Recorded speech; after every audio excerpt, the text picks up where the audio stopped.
ഒന്ന് നോക്കി നോക്ക്.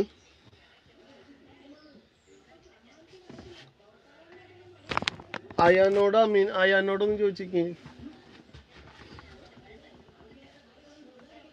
അപ്പൊ അതൊക്കെയാണ് ഇന്നത്തെ നമ്മുടെ ചിന്താ വിശേഷങ്ങൾ.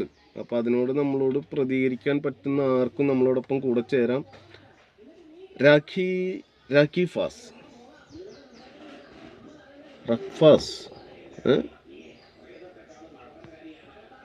റക്ഫാസ് എന്താണ്, ഐഡിയ ആണോ ചാനലാണോ? ചാനലാണല്ലോ അല്ലേ. എന്തൊക്കെയുണ്ട് റക്ഫാസ് വിശേഷങ്ങൾ? നമ്മളോടൊപ്പം കൂടെ ചേരാം. ഇന്ന് നമ്മൾ ചർച്ച എന്നല്ല, ജസ്റ്റ് നമ്മൾ ഇങ്ങനെ ഒരു കാര്യം പറയുന്നത് എന്താണെന്ന് വെച്ചാൽ, പ്രണയത്തിൽ ആത്മാർത്ഥത ആവശ്യമുണ്ടോ എന്നുള്ളതാണ് ഒരു ചോദ്യം. റക്ഫാസിന് അതിനെപ്പറ്റി എന്താണ് അഭിപ്രായം? പ്രണയത്തിൽ ആത്മാർത്ഥത ആവശ്യമുണ്ടോ? അതല്ല എങ്കിൽ നമ്മളുടെ ആവശ്യങ്ങളോ അല്ലെങ്കിൽ ആ ഒരു പ്രണയത്തിൻ്റെ തീവ്രത കഴിഞ്ഞു കഴിഞ്ഞാൽ ആ പ്രണയത്തിൽ നിന്ന് പിന്മാറി രണ്ടുപേരും രണ്ടു വഴിക്ക് പോകണോ എന്നുള്ളതാണ്. എന്താണ് പ്രണയം എന്നതുകൊണ്ട് ഉദ്ദേശിക്കുന്നത്? വളച്ചെടുക്കൽ വെറും ഒരു തമാശയായിട്ടാണോ കാണുന്നത് എന്നതാണ് നമ്മുടെ ഇന്നത്തെ ഒരു ചെറിയ ഒരു ചർച്ച എന്ന സംഭവം. അത് എന്താണ് റക്ഫാസിന് പറയാനുള്ളത്?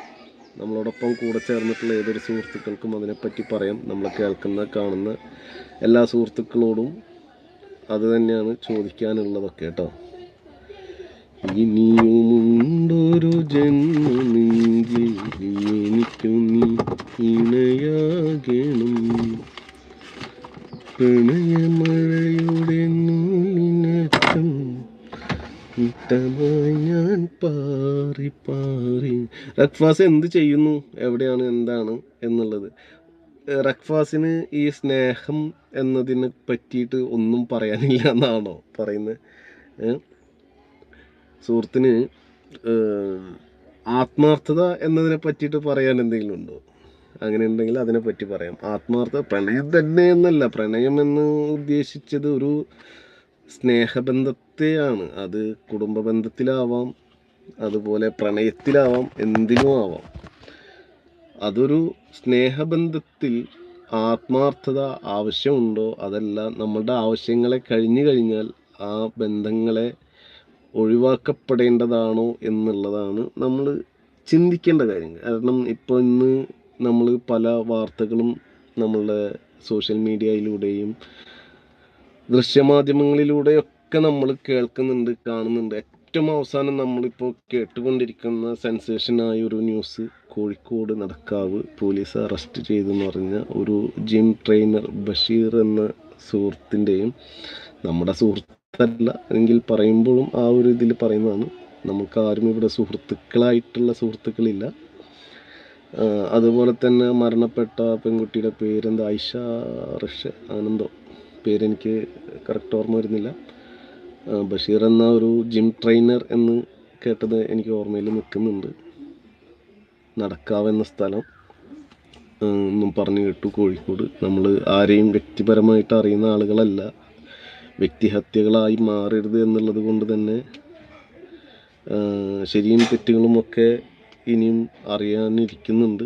പലതും കാര്യങ്ങൾ കഴിഞ്ഞതിൻ്റെ ഊഹാപോഹങ്ങളിലും കേട്ടുകേൾവിയിലൂടെയും പോകുന്ന കുറേ കാര്യങ്ങളാണ്.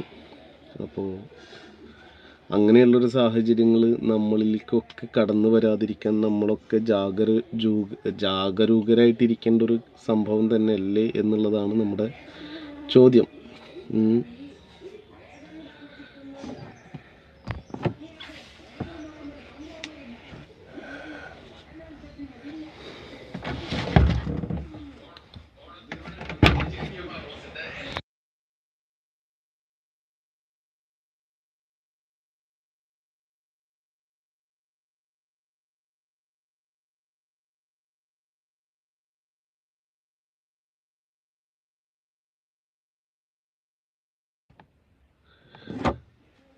ഓമലാളി നിന്നെയോർത്ത് കാത്തിരിപ്പിൻ സൂചിമുനയിൽ മമക്കിനാക്കൾ കോർത്ത് ഞാൻ നിനക്കായി മാല തീർത്ത് ഞാൻ നിനക്ക്